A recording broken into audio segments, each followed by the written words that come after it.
ఆయన దావీదు పట్టణమందు నేడు రక్షకుడు మన కొరకు పుట్టి ఉన్నాడు. ఆయన ప్రభువైన క్రీస్తు. ఈ మాట నాతో అందరం చెప్దామా?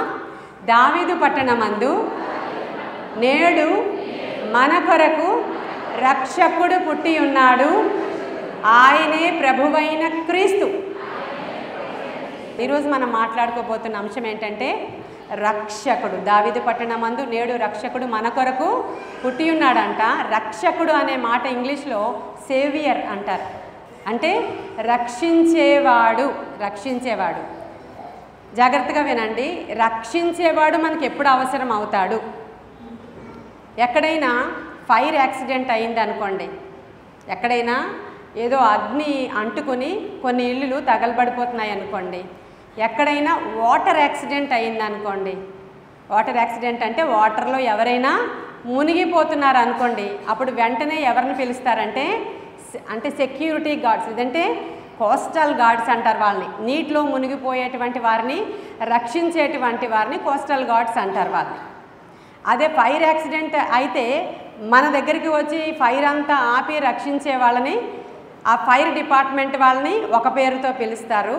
అదే ఒకవేళ ఆకాశంలో ఆ ఫ్లైట్ వెళుతూ క్రాష్ అయిపోయి ఎక్కడో అడవుల్లో కొండల్లో పడిపోయింది అనుకోండి, అక్కడికి కూడా కొంతమంది రెస్క్యూ టీమ్ అంటారు. వాళ్ళందరూ కూడా చాలా ఫాస్ట్గా వెళ్ళిపోతారు అక్కడికి. వాళ్ళందరినీ ఏమంటారంటే రక్షించేవారు అంటారు. హల్లెలూయా చెప్దామా?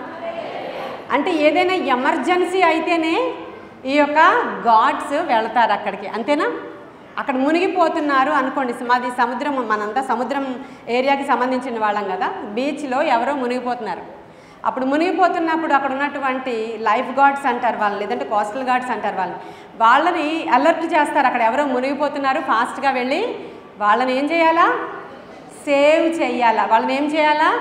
రక్షించాలి. కాబట్టి చాలా త్వరగా వెళ్ళండి అని చెప్తారు. అంటే ఎవరైనా ఏదైనా ప్రమాదములో చిక్కుకొని ఉన్నప్పుడు మాత్రమే రక్షకులు అవసరం అవుతారు. అవునా కాదా?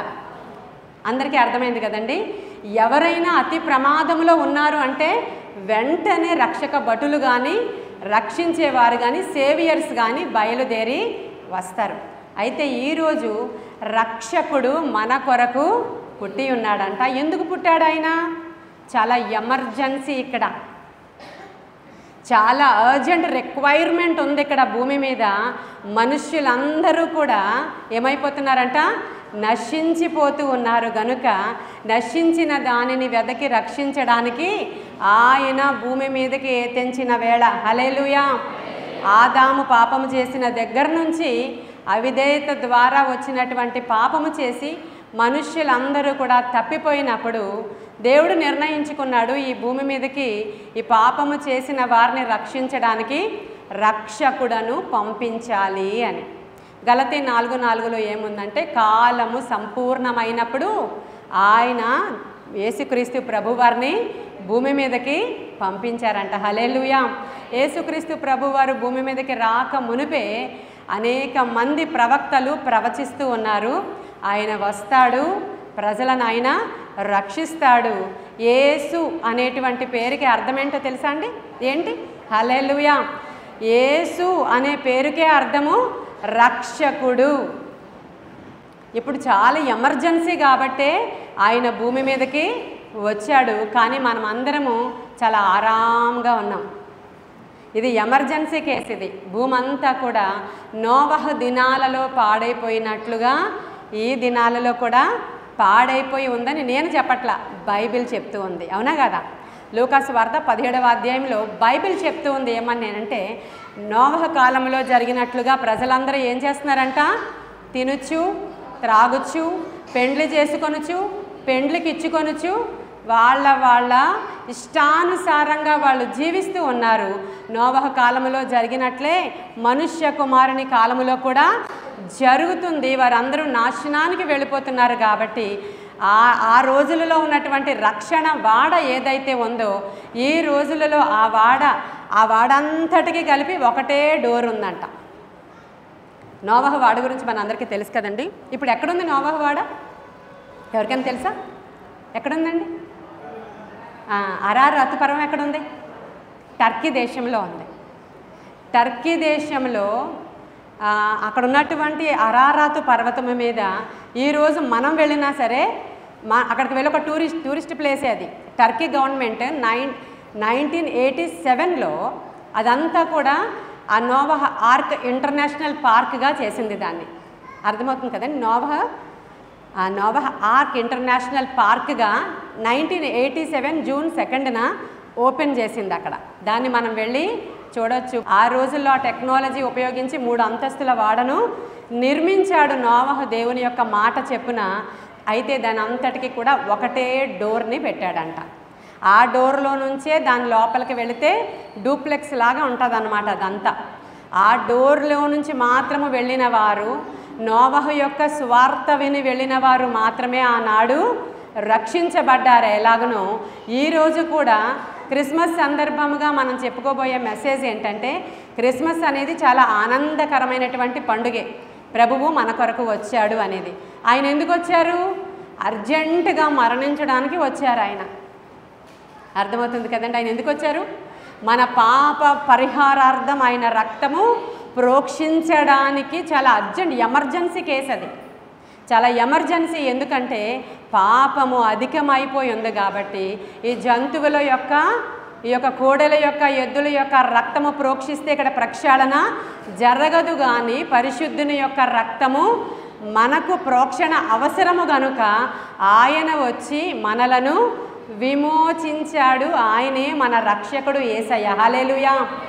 ఆయన మనల్ని విమోచించాడు. ప్రియమైన దేవుని బిడ్డలారా, హీబ్రూలో విమోచన అనే పదానికి ఎల్ పెలెట్ అంటారు దాన్ని. ఎల్ పెలెట్ అంటే ఆయన విమోచకుడు అని అర్థం అండి. ఆయన విమోచకుడు. ప్రతి పాపము నుంచి, ప్రతి శాపము నుంచి, ప్రతి బంధకాల నుంచి ఆయన విమోచించడానికే రక్షకుడుగా మన మధ్యలోనికి వచ్చాడు. ఈ వార్తనే దూతలు చెప్తూ ఉన్నారు అక్కడ. ఇదిగో దావీదు పట్టణమందు నేడు రక్షకుడు మన కొరకు వచ్చి ఉన్నాడు, ఆయనే ప్రభువైన క్రీస్తు. హల్లెలూయా. అది మన పండుగ యొక్క పరమార్థం. ప్రియమైన దేవుని బిడ్డలారా, మనం ఇప్పుడు ఎందుకు పండుగ చేసుకుంటున్నామంటే చాలా ఎమర్జెన్సీ. మనము మునిగిపోతూ ఉన్నాము, మనము కాలిపోతూ ఉన్నాము, పాపముల చేత, అపరాధముల చేత మనము చచ్చిపోతూ ఉన్నాము. ఇక అది ఎమర్జెన్సీ కేసు అది. కాబట్టి రక్షకుడు రావలసి ఉన్నది. మనం ఆది నుంచి చూస్తే పాత నిబంధన కాలంలో మీరు చూసినప్పుడు రాజులకు ముందు ఆ 2 గ్రంథాలు ఉంటాయి. ఆ గ్రంథాలలో న్యాయాధిపతులు అంటారు వాళ్ళని. జడ్జెస్ ఇంగ్లీష్లో. న్యాయాధిపతుల కాలము ఒకటి జరిగింది. ఆ న్యాయాధిపతుల కాలంలో ఇందాక చదివి వినిపించారు కదా, న్యాయాధిపతుల గ్రంథం 2:16లో ఏముంది అక్కడ? ఆనాడు ప్రజలందరూ కూడా ఇష్టానుసారంగా ఎవరికిచ్చ వచ్చినట్లుగా వారు ప్రవర్తిస్తూ తిరుగులాడుతూ ఉన్నాడు. వారికొక రాజు లేడు కాబట్టి వారిని రక్షించడానికి దేవుడు న్యాయాధిపతులను లేపెను. హల్లెలూయా. వాళ్ళని రక్షించడానికి దేవుడు ఎవరిని ఏర్పాటు చేశాడంట? రక్షించడం. ఈరోజు మన కాన్సెప్ట్ రక్షకుడు. నేను ఆ మాట ఒకటే మాట్లాడుతున్నాను మీతో. ఈరోజు నేను ఈరోజు ఈ స్థలానికి వచ్చినప్పుడు ఏమి చెప్పాలి ప్రభువా అని అడిగినప్పుడు దేవుడు నాకు ఇచ్చినటువంటి కాన్సెప్ట్ రక్షకుడు. మనందరికీ చిన్నప్పటి నుంచి తెలిసి ఇప్పుడు పిల్లలందరూ చక్కగా సండే స్కూల్ వచనాలు చెప్తున్నాడు. నేడు రక్షకుడు మన కొరకు, అది ఇంగ్లీష్లో చెప్తున్నారులేండి పిల్లలు. ఆయన బెత్లెహేములో పుట్టాడు, ఆయన మన కొరకు వచ్చాడు, ఆయన భుజముల మీద రాజ్యభారం ఉంటుంది, ఆయనకి రకరకాల నామాలు ఉన్నాయి. ఎన్ని నామాలు ఉన్నాయంటే బైబిల్ గ్రంథంలో మన దేవునికి మనము ఉచ్చరింపగలిగిన దానికంటే అధికంగా 1000 నామాలు మన ప్రభువునకు ఉన్నాయి. ప్రియమైన దేవుని బిడ్డలారా, అవన్నీ చాలా అద్భుతమైనటువంటి నామాలు. ఆ నామాలలో శక్తి ఉంటుంది. ఎందుకంటే అన్ని నామముల కన్నా పైనామం ఏదండి? హల్లెలూయా. అన్ని నామముల కన్నా పైనామము యేసయ్య నామము. హల్లెలూయా. కాబట్టి మీరు ఉదయాన్నే లేవగానే ఎన్ని నామాలు మీ జీవితంలో నోటితో మీరు ఉచ్చరించగలరో ఆ పదాలు మీరు పలుకుతూ ఉన్నప్పుడు సమ్ పవర్ రిలీజ్ అవుతూ ఉంటుంది. మీకు తెలీదు. దేవుని యొక్క కార్యాలు మీ కంటికి కనిపించవు, చెవులకు వినిపించవు, హృదయానికి గోచరము కావు, కానీ కార్యరూపంలో జరిగిపోతూ ఉంటాయి. కాబట్టి మనందరికీ ఒక ఆశ ఏమనంటే, నిజముగా యేసయ్య గొప్ప దేవుడే, ఆయన సర్వశక్తిమంతుడే, ఆయన పాపులను రక్షించడానికి వచ్చిన వాడే, ఆయన మన విమోచకుడే. ఆయన సమస్త పాపముల నుంచి మనల్ని విడిపిస్తాడు. అంత మాత్రమే కాదు, రోగులను స్వస్థపరుస్తాడు ఆయన. పాడైన దానిని బాగు చేస్తాడు ఆయన. లేని దానిని ఉన్నట్టుగా పిలుస్తాడు ఆయన. ఉన్నదానిని లేనట్టుగా చేస్తాడు ఆయన. ఆయన ఎల్ షడాయ్, సర్వశక్తిమంతుడు మన దేవుడు. హల్లెలూయా. ఈ పదాలు మనందరికీ తెలుసా? తెలిసినవే చెప్పానా నేను? తెలుసా అండి అందరికీ? అందరికీ తెలుసు. కానీ అందులో ఉన్నటువంటి పవర్ని మనం లాగి తీసుకోవలసి ఉన్నది.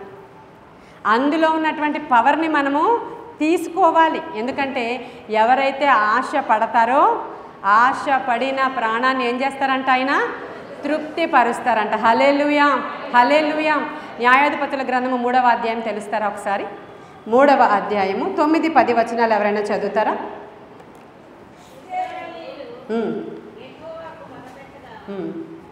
ఇశ్రాయేలీయులు యెహోవాకు మొర్రపెట్టగా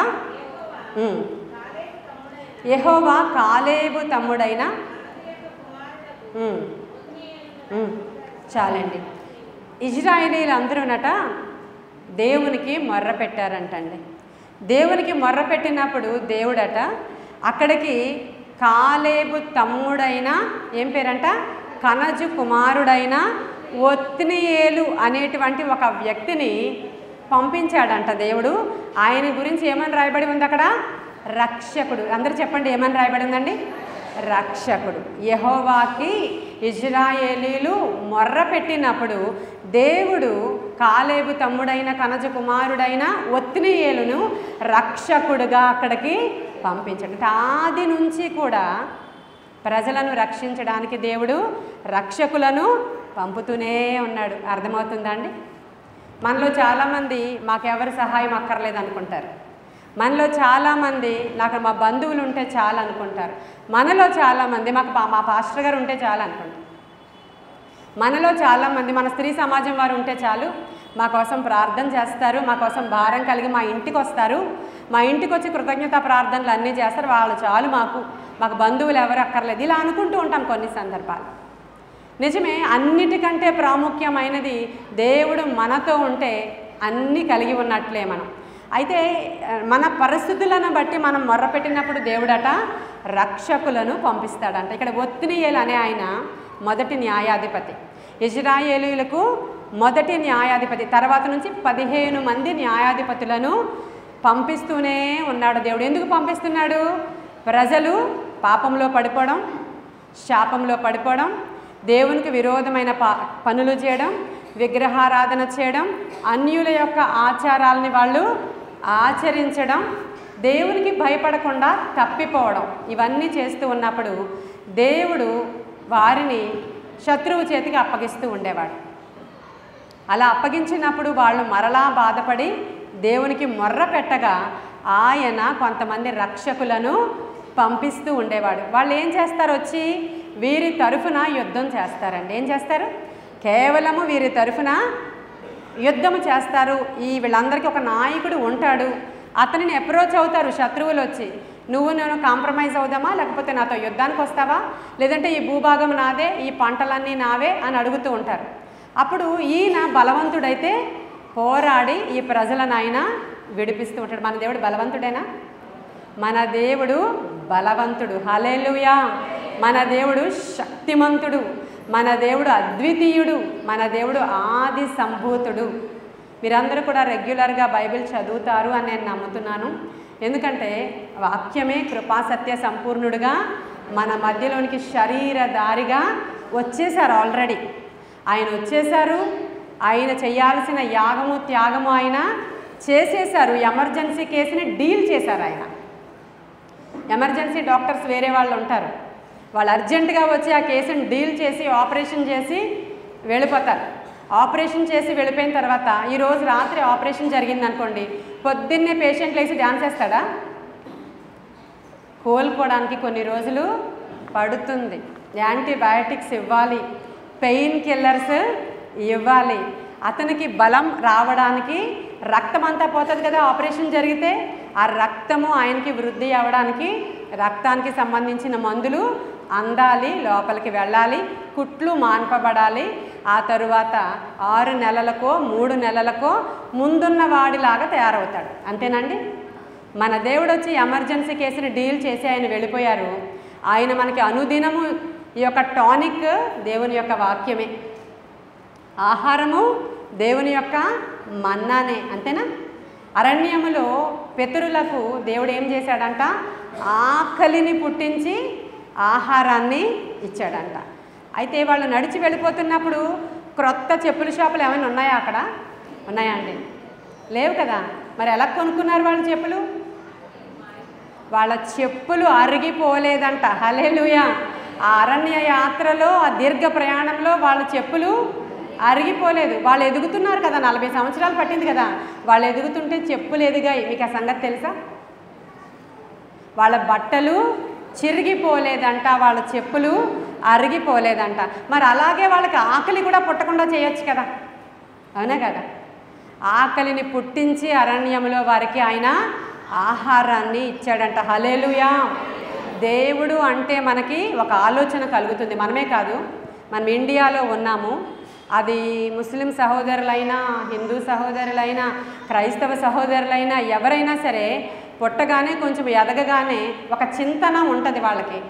దేవుడు అనగానే ఆటోమేటిక్గా వాడు కళ్ళు మూసుకోవడమో, చేతులు జోడించడమో, నేలను సాగన పడ్డమో, లేకపోతే భయపడడమో చిన్నవాడు కూడా చేస్తాడు. అంటే దేవుడు ఉన్నాడు అనేటువంటిది ఒక అంటే భావన మానవుల్లో దేవుడు పెట్టేశాడు. ఆయన ఉన్నాడు అని లోపల భావన పెట్టి ఆయనను కనబరుచుకుంటున్నాడు అంతే. హల్లెలూయా. ఆకలిని పుట్టించి ఆహారాన్ని దయచేశాడంట. అర్థమవుతుందా అండి ఈరోజు? కాబట్టి న్యాయాధిపతులను లేపి దేవుడు ఆ ప్రజలను అప్పటికప్పుడు రక్షిస్తూ ఉండేవాడు. ఆ న్యాయాధిపతి చచ్చిపోయిన తర్వాత మరలా వీళ్ళు తప్పిదాలలో పడిపోయేవారు. కానీ మన న్యాయాధిపతి ఆయన చనిపోలేదు. హల్లెలూయా. ఆయన సజీవుడు, ఆయన బ్రతికే ఉన్నాడు. అయితే అర్జెంట్ ఏంటంటే మరలా ఆయన తిరిగి రానయ్యున్నారు. ఇది చాలా అర్జెంట్ అండి, ఇది చాలా ఇంపార్టెంట్ అండి. ఈ విషయము మనము క్రిస్మస్లో చెప్పుకోవడం చాలా అత్యవసరం. ఎందుకు పుట్టాడు ఆయన? చనిపోవడానికే పుట్టాడు. అసలు మనము పుట్టాడు అనే సంతోషము, పుట్టాడు అని అంటే ఆనందము కంటే మన కొరకు ఆయన ప్రాణము పెట్టి మనలను రక్షించాడు. హల్లెలూయా. అది చాలా పెద్ద పండుగ అండి, అది చాలా పెద్ద పండుగ. ఇజ్రాయేలీలకి 7 పండుగలు ఉండేవి. మస్ట్గా చేయాలి వాళ్ళు, కంపల్సరీ చేయాలి వాళ్ళు, కంపల్సరీ చేయాలి ఆ పండుగలను వాళ్ళు. అవి వాళ్ళకి మార్చి నెల నుంచి స్టార్ట్ అవుతాయి అన్నమాట. అంటే అదే మొదటి నెల అని ఉంటుంది, ఎందుకంటే అది జూయిష్ క్యాలెండర్ కాబట్టి. మనది రోమన్ క్యాలెండర్ మనది కాబట్టి వాళ్ళది జూయిష్ క్యాలెండర్లో 3వ నెల, మనకి 3వ నెల వచ్చేస్తుంది. అప్పటికి వాళ్ళకి అబీబు నెల అంటారు, మొదటి నెల స్టార్ట్ అవుతుంది. అప్పుడు వాళ్ళు ఏం పండుగ చేస్తారో తెలుసా? ఫస్ట్ ఏం పండుగ చేస్తారో చెప్పండి ఎవరికైనా? ఫస్ట్ పండుగ. ఎస్, హల్లెలూయా. ఫస్ట్ ఫెస్టివల్ పస్కా, క్రిస్మస్ కాదు. చూసారా అండి? పస్కా అంటే ఏంటి? మన ప్రభువు వధించబడిన పస్కా గొర్రెపిల్ల, దానికి సాదృశ్యముగా చేసేటువంటి పండుగ. అది ఫస్ట్ ఫెస్టివల్ వాళ్ళకి. మొదటి నెలలో 3 పండుగలు చేయాలి, 5వ నెలలో 3 పండుగలు చేయాలి, మొత్తానికి 7 పండుగలు కంపల్సరీ చేయాలి. అంతే తప్ప పండుగలు చేయొద్దు అని దేవుడు చెప్పలేదు. మనం చేయాలి, చేస్తాము, ఆనందిస్తాము. కానీ అల్టిమేట్ గోల్ ఏంటంటే ఆయన మన కొరకు వచ్చారు, ఆయన ప్రాణము పెట్టారు, మనల్ని విమోచించారు, మనల్ని విడిపించారు, ఆయన మరలా రానయ్యున్నారు. హల్లెలూయా. అది చాలా గొప్ప శుభవార్త ప్రియమైన దేవుని బిడ్డలారా. అదే పెద్ద శుభవార్త మనకి, అదే చాలా పెద్ద శుభవార్త. ఎలా వెళ్తామండి ఇప్పుడు? ఎలా వెళ్ళాలి? మనకి ఇంకా వేరే ఏమైనా ఛానల్స్ ఉన్నాయా అంటే ఏమీ లేదు. ఆ దినాలలో నోవహ వాడ ఎలాగో ఆ వాడ ఈ రోజుల్లో మన ప్రభువే. ఎందుకంటే ఆ నోవహు వాడకి ఒకటే ద్వారం ఉందంట. ఆ ద్వారంలో నుంచి వెళ్ళిన వాడు ఆనాడు రక్షించబడ్డాడు. ఎలాగనో యోహాను సువార్త 10వ అధ్యాయం 9వ వచనములో ఆ గొర్రెల పోవు ద్వారమును నేనే. హల్లెలూయా. ఐఎమ్ ద డోర్ అంటాడు దేవుడు. నేనే మార్గాన్ని, నేనే ఆ తలుపుని, నేనే ఆ డోర్ని.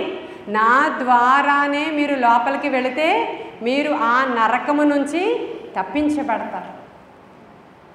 లూకాసు వార్త 17 ఒకసారి తెరుస్తారా? 17వ అధ్యాయం. ఆ మాటలు మీరు చదివితే బాగుంటుందని అనుకుంటున్నాను. 26, 27 వచనాలు చదువుతారు ఎవరైనా? నేనే చదవనా? చదవండి. Thank you. చూడండి, నోవాహు దినములలో జరిగినట్లు మనుష్య కుమారుని దినములలో జరుగును.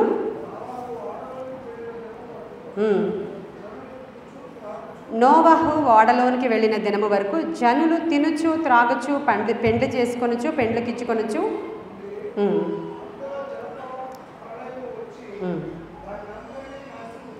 అంతలో జలప్రళయం వచ్చి వాళ్ళందరినీ కూడా నాశనం చేసేసిందంట. ప్రియమైన దేవుని బిడ్డలారా, చాలండి, థ్యాంక్ యూ. అంతలో జలప్రళయం వచ్చి వారందరినీ నాశనం చేసింది. ఇప్పుడు మనము ఎలా ఉన్నామంటే, పండుగ ఆచరించొద్దు అనేది మనమేం చెప్పుకోవడం లేదు. పండుగ చేసుకుంటాం, మనము పండుగ ఆచరిస్తాము, మనము పెళ్ళిళ్ళు చేసుకుంటాము, పెళ్ళిళ్ళకి మన పిల్లల్ని ప్రిపేర్ చేస్తాము, వాళ్ళకి పెళ్లి చేస్తాము, మనం పెళ్లి చేసుకుంటాము, తింటాము, త్రాగుతాము. త్రాగడం అంటే నీళ్ళండి, వేరేగా అర్థం చేసుకోకండి. తింటాము, త్రాగుతాము, మనం అంతా కూడా మామూలుగానే ఉంటాం. కానీ సడన్గా ఒకటి రాబోతూ ఉంది, అదే రాకడ. దానిని జ్ఞాపకం చేసుకోవాలి. అనుదినము కూడా, ప్రతి దినము కూడా, ప్రతి క్షణము కూడా ఈరోజే మన రాకడైతే మనం ఎలా ఉంటాం, ఈరోజే మన పోకడైతే మనం ఎలా ఉంటాం అంటే అర్థమైంది కదా. దేవుని రాకడ అనేది నేను సండే స్కూల్లో ఉన్నప్పుడు దగ్గర నుంచి చెప్తున్నారు. సండే స్కూల్లో చెప్తారండి, రెండవ రాకడ వస్తుంది, రెండవ రాకడ వస్తుంది, రెండవ రాకడ వస్తుందని. అప్పుడు చిన్నప్పటి నుంచి వింటున్నాం కాబట్టి అంత త్వరగా రాదులే, 2000లో వస్తుంది అని చెప్పారు. 2000 దాటిపోయి 24 years అయిపోయింది కదా మనకి. అయినా సరే ఇంకా రాలేదు కాబట్టి ఏమీ రాదులే అనుకుంటూ మనం ఎలా ఉంటామంట, నిశ్చింతగా హ్యాపీగా ఉన్నామంట. అందుకని చెప్పి అలా ఉండడానికి వీలు లేదు. నోవాహు దినాలలో ఎలా జరిగిందో అలాగే మనుష్య కుమారుడు వచ్చిన తర్వాత కూడా జరుగుతుంది. కాబట్టి మనము చాలా జాగ్రత్తగా ఉండాలి అని దేవుని యొక్క వాక్యము సెలవిస్తుంది. అందుకే రక్షకుడు వచ్చాడు. ఎందుకంటే ఇది ఎమర్జెన్సీ కేసు కాబట్టి. అవునా కాదా చెప్పండి? Emergency case. సరే, మన యేసుక్రీస్తు ప్రభు వారికి అనేకమైన నామాలు ఉన్నాయి కదా. అందరిలో ప్రవక్తలందరిలో మీకా ప్రవచించాడు, యెషయా ప్రవచించాడు. మనకి వీళ్ళందరి ప్రవచనాలలోకెల్లా యెషయా గారి యొక్క ప్రవచనాలు చాలా ఫేమస్. ఆయన ఏమంటాడంటే, ఈయన ఆలోచనకర్త, ఆశ్చర్యకరుడు, బలవంతుడు, నిత్యుడగు తండ్రి, ఆయన భుజముల మీద రాజ్యభారం ఉంటుంది అని యెషయా భక్తుడు చెప్పాడు. అవి ఫేమస్ మనకి. యేసుక్రీస్తు ప్రభువారి గురించి ఎవరైనా అడిగినప్పుడు ఏం చెప్తాం? మా దేవుడు ఆశ్చర్యకరుడు, మా దేవుడు ఆలోచనకర్త. ఆయన ఆలోచన ఇచ్చాడంటే ఆ ఆలోచనని ఎవ్వడు కూడా పాడు చేయలేడు. అలాంటి ఆలోచన ఇస్తాడు ఆయన. అంతేనా? అలా ఇస్తాడు ఆయన. మీరు ఎప్పుడైనా దేవుని యొక్క ఆలోచన అడిగారా అండి? అడిగారా? ఇక్కడ ఉన్న వాళ్ళు ఎవరైనా చేయి చూపించండి, ఆలోచన అడిగాను అని. ఎవరు అడగలేదా? ఈ రోజు నుంచి అడగండి దయచేసి. నీ ఉదయాన్నే లేవగానే, దేవా నాకు ఏదైనా ఒక నూతన ఆలోచన ఇవ్వండి. ఎందుకంటే ఆ నూతన ఆలోచన మన జీవితానికి చాలా పనికొచ్చేదై ఉంటుంది. ఆ నూతన ఆలోచన ఏదో ఒక వండర్ఫుల్ థింగ్ నీ జీవితంలోనికి తీసుకొచ్చేదై ఉంటుంది. దేవుడిచ్చే ఆలోచనలు వండర్ఫుల్గా ఉంటాయండి. ఆయన పేరు ఏంటంటే ఆలోచనకర్త. మనం ఏం చేస్తామంటే అనేక సందర్భాల్లో మన చర్చిలో ఎల్డర్స్ ఎవరున్నారో వాళ్ళ దగ్గరికి వెళ్ళి ఒక ఆలోచన అడుగుదాం. లేదంటే మాకంటే పెద్ద ఆంటీ గారు ఎవరైనా ఉన్నారేమో, మా అమ్మ ఇదిగో పెద్దదైంది, ఏమన్నా ఆలోచన చెప్తారా ఆంటీ గారు? ఏం చేయాలో మాకు అర్థం కావట్లేదు, మా ఇద్దరికి టెన్షన్గా ఉంది, కాళ్ళు చేతులు ఆడట్లేదు అంటే ప్రతి తల్లికి సహజంగా జరిగేది చెప్తున్నా స్త్రీగా ఇక్కడ. ఇంకా వివాహ విషయంలో, డెలివరీకి వచ్చింది బిడ్డ ఆ విషయంలో, ఉద్యోగ విషయంలో, ఇల్లు కట్టుకోవడం విషయంలో, ప్రతి విషయంలో కూడా ఒక ఆలోచన కొరకు మనం మనుషుల దగ్గరికి వెళుతూ ఉంటాం. అవునా కదా చెప్పండి? కానీ దేవుని దగ్గరికి వెళ్ళామనుకోండి, ఆయన వండర్ఫుల్గా నీ బిడ్డ కొరకు ఏదైనా ఒక మాటను చెప్తాడు ఆయన. హల్లెలూయా. ఆయన బిడ్డ కొరకు ఏదైనా ఒక మాట చెప్తాడు, లేదంటే నీ కొరకు ఏదైనా ఒక ఆలోచన. ఎందుకంటే ఆయన తలంపులు మన తలంపుల వంటివి, ఆయన ఆలోచనలు మన ఆలోచనల వంటివి కావు. మరి ఎలా మన ఆలోచన చెప్పును చేసేస్తున్నాం? చెప్పాలి ఒకసారి నాకు. నిజమా కాదా అండి? ఆయన ఆలోచనలు మన ఆలోచనలు వంటివి కావండి. ఆయన ఆలోచన చెప్పున వెళితే మనకి బ్లెస్సింగ్ వస్తుందండి. ఎందుకంటే భూత భవిష్యత్ వర్తమాన కాలాలను ఎరిగిన దేవుడు గనుక వచ్చే సంవత్సరం ఏం జరుగుతుందో ఆయన చెప్పగలడు. అవునా? వచ్చే సంవత్సరం ఏమి జరుగుతుందో చెప్పగలడు ఆయన. నీకు వచ్చే సంవత్సరం ఏం జరుగుతుందో తెలీదు. అందుకని నువ్వు అనుకుంటావు నేను వెళ్ళి వ్యాపారం చేసి సంపాదించి నేను అప్పుడు ఇంటికి వస్తాను, ఓకే బాయ్ అని చెప్తామంట. మనం యాకోబు పత్రికలో ఉన్న మాటే చెప్తున్నాను. అలా అనకూడదు. ప్రభువు చిత్తం అయితే నేను వెళ్ళి వ్యాపారం చేసి సంపాదించుకుని వస్తాను అని నువ్వు అనాలి అని భక్తుడు చెప్తున్నాడు. అంటే అర్థం ఏంటి? ఆ వచ్చే సంవత్సరం వరకు నువ్వు ఉంటావో లేదో మధ్యలో. ఈ లోపల మనకి మొన్న ఏదో పెద్ద తెగులు వచ్చింది, దాని పేరేం పేరు? అలా అయిపోతే దేవుడు కొన్ని ఏమని చెప్తాడంటే ఇప్పుడు వద్దు అంటాడు ఆయన. ఎందుకని? కరోనా వస్తుందని ముందే తెలుసా లేదా? మాకు కరోనా వస్తుంది ఏ నెలలో కరెక్ట్గా స్టార్ట్ అయిందండి కరోనా? ఎవరైనా చెప్పగలరు ఎగ్జాక్ట్గా? మనకు మార్చిలో స్టార్ట్ అయిందా? కరోనా ఫస్ట్ వచ్చింది కదా. న్యూ ఇయర్ అవ్వంగానే ప్రభువు నాకు ఒక ఆలోచన, ఒక మాట చెప్పారు నాతో. ఏమనంటే, మీ సంఘంలో ఎంతమంది ప్రేయర్ వారియర్స్ ఉన్నారో వాళ్ళందరూ కూడా తెల్లని వస్త్రాలు వేసుకుని 7 దినాలు ఉపవాసం ఉండి మందిరంలోనికి వాళ్ళని పిలవనంపు. వాళ్ళందరూ ఒక విషయముగా ప్రార్థన చేయవలసి ఉన్నది అని చెప్పారు. సరే ప్రభువా, ఏం విషయమో చెప్పకుండా నేను సడన్గా ప్రేయర్ ఏమని అనౌన్స్ చేస్తాను అని కనిపెట్టి ప్రార్థన చేస్తున్నా. నా దగ్గర ఆలోచనాకర్తలు ఉన్నారు, ప్రవచించే వాళ్ళు ఉన్నారు, దర్శనాలు చూడగల వాళ్ళు ఉన్నారు, దేవుని యొక్క కృపావరాలతో ఉన్న స్త్రీలు నా దగ్గర ఉన్నారు. అంటే ఎక్కడ కొని తెచ్చుకోలేదు, దేవుడిచ్చినటువంటి తలాంతులు అవి. అప్పుడు నాతో పాటు ప్రార్థన చేసేటువంటి రెగ్యులర్గా ఎవ్రీడే నా ఇంటిలోనికి వచ్చి ప్రార్థన చేసే ఒక అమ్మాయి ఉంది. నాతో ప్రార్థన చేస్తూ ఉన్నప్పుడు ఆ అమ్మాయి ఏమని చెప్పిందంటే, తెలియదు సిస్టర్, మనకి ఎమర్జెన్సీ అంటున్నారు ప్రభువు, ప్రతి ఒక్కరూ నర్సుల్లాగే ఉన్నారు అంది. నర్సుల్లాగా ఉన్నారా? ఏం చేస్తున్నారు వాళ్ళంటే, మన కొండ ఉంది కదా, ఆ కొండ పక్క నుంచి ఈ ముక్కుకి నర్సులు ఇలా గుడ్డలు కట్టుకుంటారు కదా, అవి కట్టుకుని నడిచి వెళ్ళిపోతున్నారు, అదేదో రాబోతుందంట, అందుకే 7 దినాలు చేయమన్నాడు దేవుడు అని ఆ అమ్మాయి చెప్పింది. అందరూ ముక్కుకి ఇలా, అప్పటికి మనం అసలు ఇలా క్లాత్ కట్టుకోవడం నర్సులు డాక్టర్లు తప్ప మనం అసలు కట్టుకోవడం తెలియదు. అవునా కదా? నిజమేనా నేను చెప్పేది? ఇంతే చెప్పాను నేను చర్చిలో. మనకు తెలీదు, అందరూ ఇలా ఏవో కట్టుకుని నర్సులు లాంటి వాళ్ళు వెళ్ళిపోతున్నారంట. ఇంకెందుకు, దేవుడు చేయమన్నాడు, మనం చేద్దాం రండి అని పిలిపించినప్పుడు 70 మంది స్త్రీలు వచ్చారు. అంటే నేను ప్రార్థన పిలిపించినప్పుడు అంతే మంది మేము గ్యాదర్ అవుతాం. ఎవ్రీడే ఎంప్లాయీస్ ఉన్నారు, వ్యాపారస్తులు ఉన్నారు, రకరకాల ఉద్యోగస్తులు ఉన్నారు, అందరూ లంచ్ టైంలో గ్యాదర్ అవుతాం అక్కడ. వచ్చినప్పుడు ఈరోజు మీకు కూడా నేను ఒక మాట చెప్తున్నా, ప్రార్థించేవారు బలమైన కార్యాలను చేయగలరండి.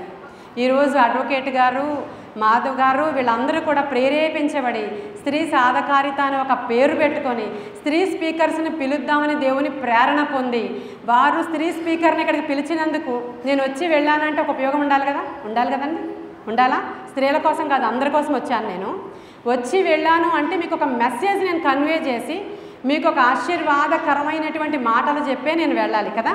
కాబట్టి దేవుడు ఎట్టివాడో, ఒక మంచి పాట ఉంటుంది, ఎట్టివాడో యేసు ఎట్టి సంగతిలో ఇవి పట్టి చూడ ఆయన నరుడు కాడు, ఆయన గొప్ప దేవుడు అనేటువంటి అర్థం ఇచ్చేటువంటి పాట అది. కాబట్టి ఆయన ఎట్టివాడట, ఆలోచన చెప్పేవాడంట.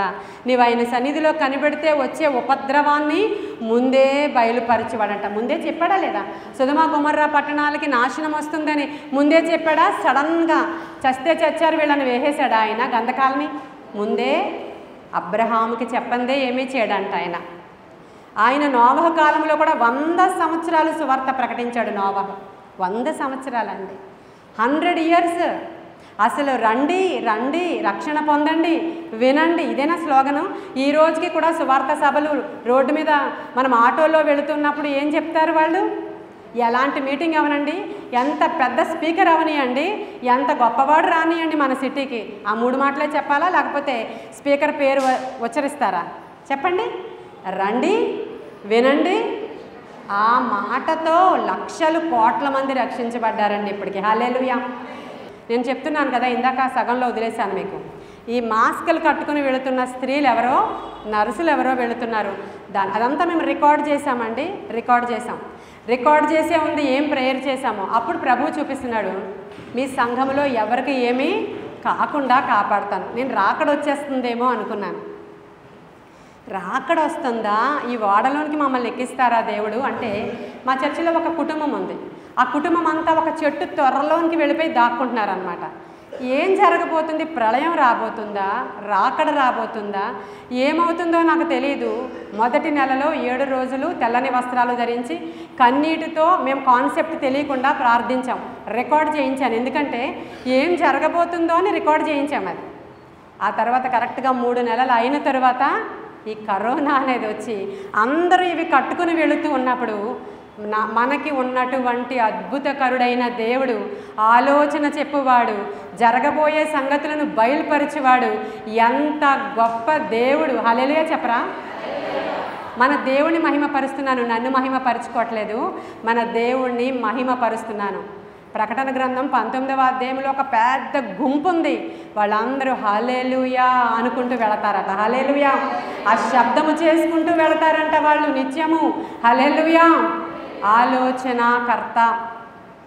ఎంత వివాదాస్పదమైన విషయాలు జరిగినా ఎవరు మనల్ని ఏమి చేయలేరు. హల్లెలూయా. ఆ క్రైస్తవ్యం విస్తరిస్తూ ఉంటుంది, దేవుని రాజ్యము కట్టబడుతూ ఉంటుంది, అద్భుతాలు జరుగుతూ ఉంటాయి, ఆయన గొప్ప కార్యాలు చేస్తూ ఉంటాడు, జరగబోయే సంగతులు ఆయన బయలుపరుస్తూ ఉంటాడు, నీతో మాట్లాడుతూ ఉంటాడు. కానీ నీవు ఉన్నటువంటి పరిస్థితి ఎమర్జెన్సీ అని నీవు జ్ఞాపకం చేసుకొని ప్రతి దినము ఆయన ఆలోచన కొరకు ఈ రోజు నుంచి కనిపెట్టాలి. ఇది చెప్పడానికే నేను ఇక్కడికి వచ్చాను. ఈ ఎమర్జెన్సీ అని చెప్పడానికే నేను ఇక్కడికి వచ్చాను. నేడు మీ కొరకు రక్షకుడు దావీదు పట్టణంలో జన్మించాడు. హల్లెలూయా. ఆయనే ప్రభువైన క్రీస్తు. నాకు కూడా ఎప్పుడు కొంతమంది స్త్రీలు కూడా వస్తుంటారు, ప్రతి మీటింగ్కి వెళ్ళినప్పుడు కొంతమంది వస్తూ ఉంటారు. వాళ్ళలో వచ్చిన వాళ్ళలో ఎవరో ఒకరిని ఒక సాక్ష్యాన్ని నేను పంచుకుంటూ ఉంటాను వెళ్ళిన ఎవ్రీ మీటింగ్కి.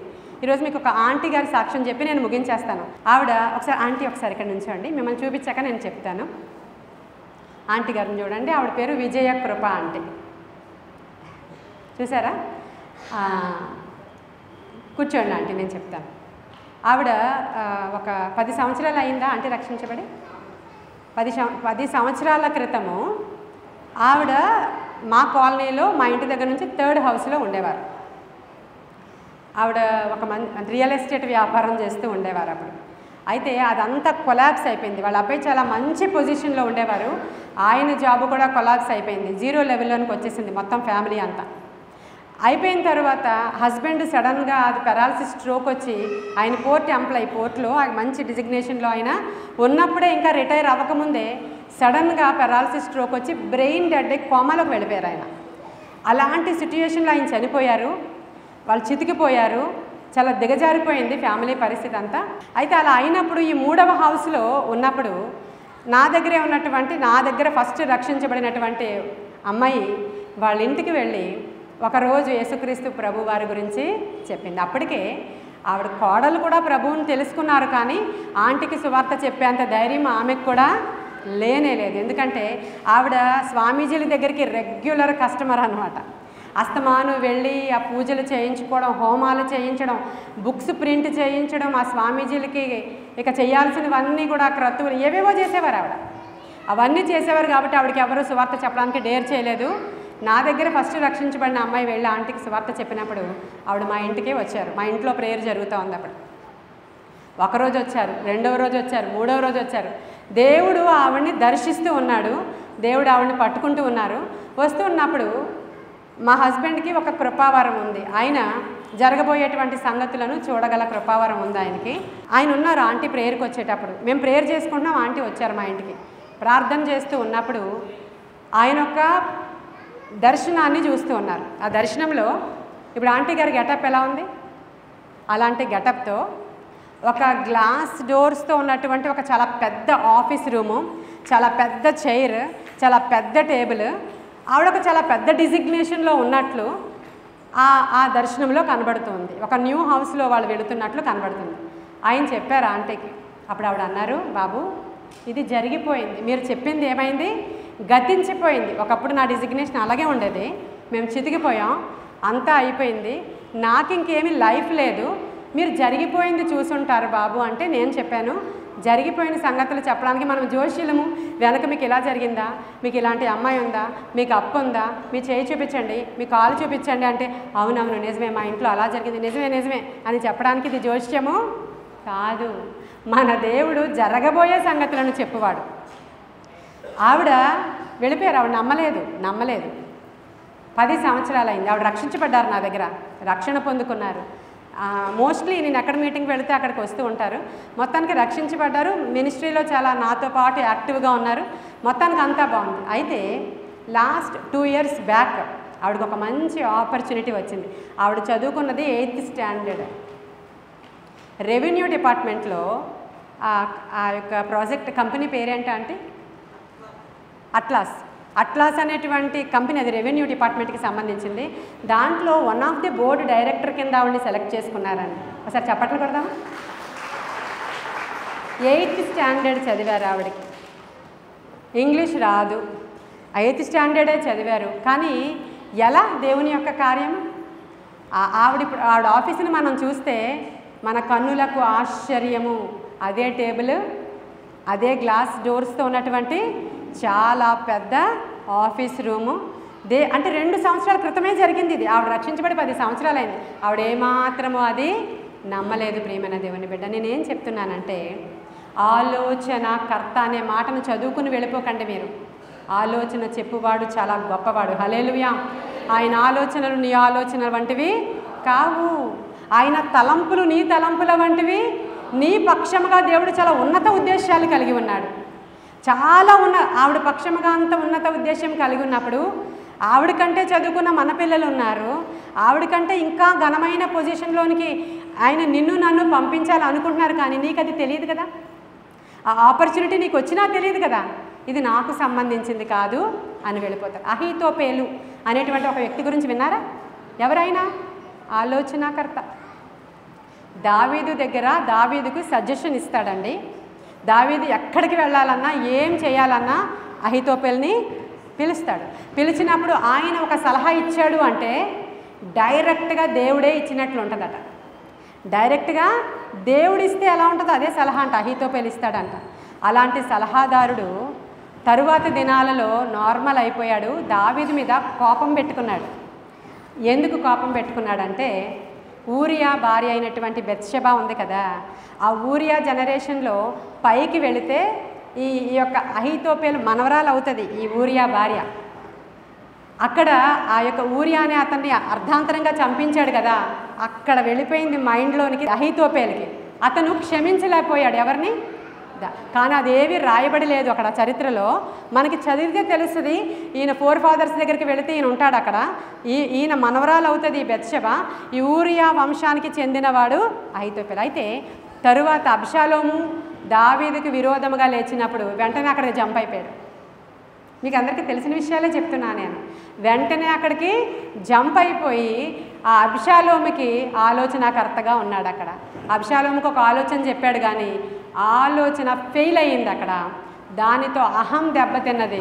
దేవుడే డైరెక్ట్గా ఆలోచన చెప్పేవాడైన అహీతోపెలు పోయి తన ఇంట్లోనికి పోయి ఉరి పెట్టుకుని చచ్చాడంట. అతని ఆలోచనది. ఈరోజు ప్రియమైన దేవుని బిడ్డలారా, ఈరోజు క్రిస్మస్ సందర్భంగా 25వ ఐక్య క్రిస్మస్ సంబరాలు చేసుకోవడానికి సిటీ క్రిస్మస్గా మీరంతా ఏకముగా కూడి వచ్చారే ఈరోజు మీకు రక్షకుడు మీ యొక్క చర్చ్లోనికి, మీ ఊరిలోనికి, మీ క్రిస్మస్లోనికి ఈరోజు మరలా ఫ్రెష్గా వచ్చారు. హల్లెలూయా. ఎందుకంటే ఎమర్జెన్సీ కేసుని డీల్ చేయడానికి, నశించిపోతున్న దానిని వెదకి రక్షించడానికి, నాశనానికి జోగుచున్న వారిని విడిపించడానికి, ఆరోగ్యవంతుల కొరకు నేను రాలేదు కానీ అనారోగ్యము గల వారి కొరకే వైద్యుడు ఎలాగున అవసరమో ఈరోజు మనము మన దేవుని యొక్క నామాలలో ఉన్న పవర్ని మర్చిపోయి మనము క్రిస్మస్ సంబరాలలో ఒక్కవేళ మునిగిపోయి కానీ ఉంటే, ఒక్కవేళ మన దినాలు రొటీన్గా కానీ వెళ్ళిపోతూ ఉండుంటే అక్కడ మీరు ఒకసారి ఆగి ఆలోచించి అడుగు వేయండి. ఎందుకంటే ఎదర ప్రమాదము. అందుకే ఆయన సేవియర్గా మన మధ్యలోనికి వచ్చిన శుభవేళ మరొకసారి హెచ్చరిక చేస్తూ ఉన్నాడు. ఆయన కాబట్టి మనమందరం కూడా నోవహ దినాలలో ఏం జరిగిందో అది భయంకరం. కాబట్టి ఈ రోజులలో మేము ఆ విధముగా నశించిపోము దేవా. మేమంతా మా హృదయాలను మీకు సమర్పిస్తూ ఉన్నాం, మా చెవులను మీకు తెరుస్తూ ఉన్నాం. మరొక మారు మా హృదయాలోచనలు మీ హృదయాలోచనల వలె ఉండాలని కోరుకుంటున్నాం. ఎందుకంటే ఆయన ఆలోచన వినని వారు పశుప్రాయులు అని రాయబడి ఉంది. మనం వాళ్ళం కాదు కదా. కాబట్టి ఈ రోజు నుంచి ప్రభువా నీ ఆలోచన చెప్పున మేము నడుచుకుంటామని ఒక నిర్ణయం తీసుకుందామా?